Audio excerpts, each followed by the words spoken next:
Hello, good morning mga kaibigan kong mga followers.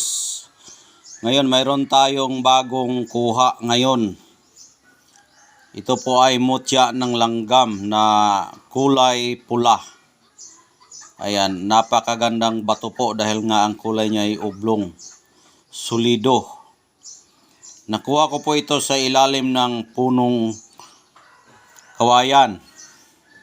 Nakuha ko ito sa loob ng kawayan na maraming langgam na nakatira at ito mismo ay doon ko nakuha.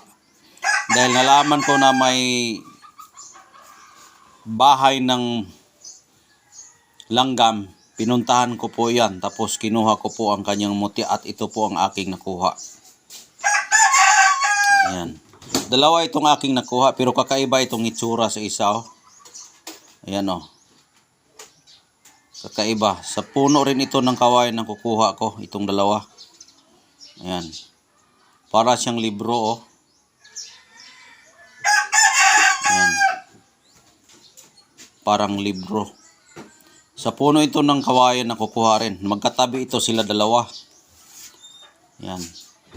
Ito rin ay pinapalibutan at kinakagat ito ng maraming langgam. Itong batong ito. Dalawa sila. Ayan po ang itsura. Sa nagtatanong kung ano ba ang gamit niyan, iyan po ay pampaswerte po yan at pamproteksyon. Ito po ay maaari itong pampaswerte. Yan, maaari itong pampaswerte.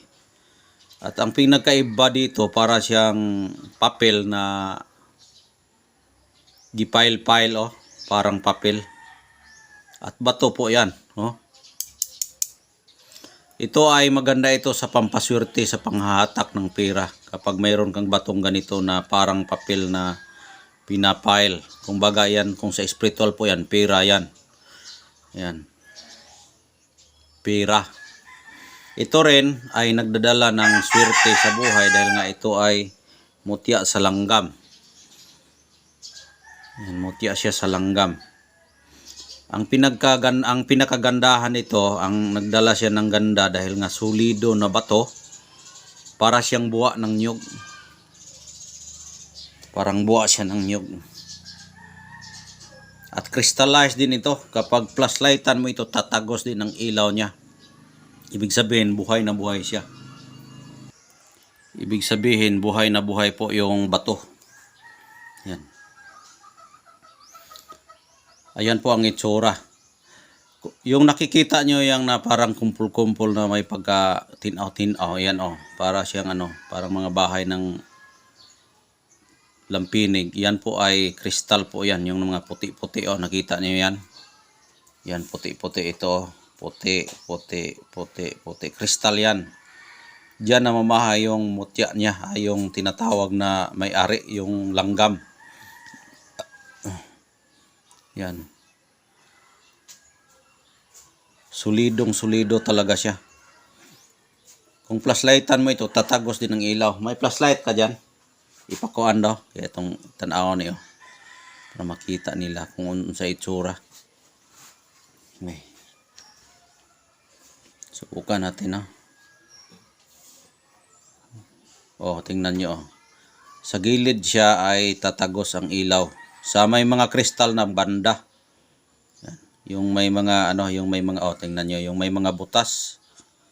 Dito kasi tayo sa maliwanag kaya hindi masyadong makita, pero makita mo rin yan kapag idikit mo. Mag-yellow siya. Yan, mag-yellow siya. Oh. Ayan po ang itsura. Buhay siya, ito ay lalaki pa ito. Lumalaki pa ito. Ang ugali kasi ng langgam, araw at gabi po yan, walang pahinga kapag sila ay mag-operasyon. Maghahakot yan ng mga pagkain para pagdating ng tag-ulan, meron na silang makain sa kanilang pamamahay. Ganyan po katindi ang ugali ng langgam. Kapag madala mo rin yan, ganun rin ang iyong sarili. Para kang hindi ka mapagod kapag ikaw ay mayroong ganitong klaseng mutya. Hindi ka mapapagod. Kaya pampaswerte ito.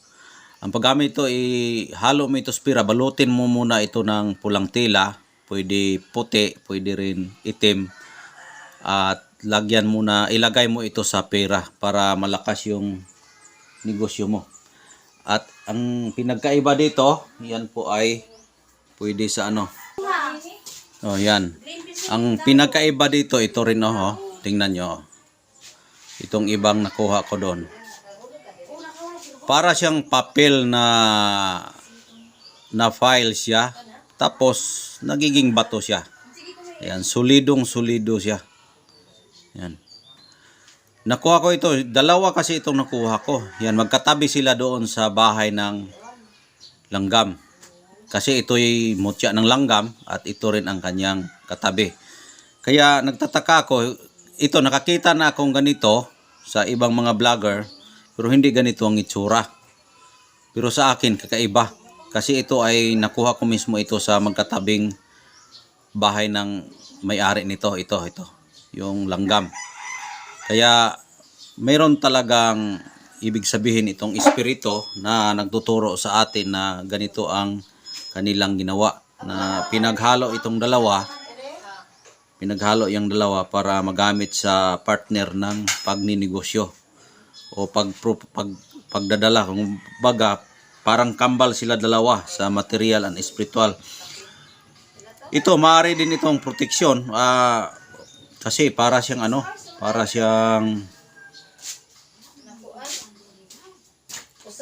nag-file siya, para siyang marami siyang bulit-bulit yung file. Pero kung swerte lang ang pag-uusapan, para siyang pera na file, pero hindi man naman siya pera, bato naman siya. Yan ay kakapalaghan talaga, kakaiba. Mahirap maipaliwanag dahil nga ang may-ari espiritu. Pero alam natin may power yan. Ito rin oh. Ganyan po ang mga itsura sa mutya sa langgam. Ang may-ari ng langgam nito ay kulay pula na maliliit, yung malakas mga gat. Ito dalawa yung aking nakukuha doon sa bahay niya. Ayan.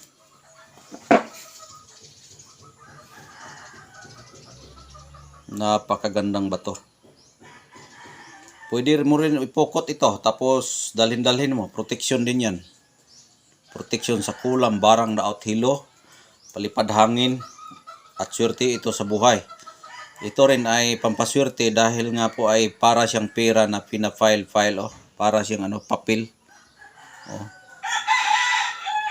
Para siyang papel na i-file. May mga grano-grano siya. Ayan.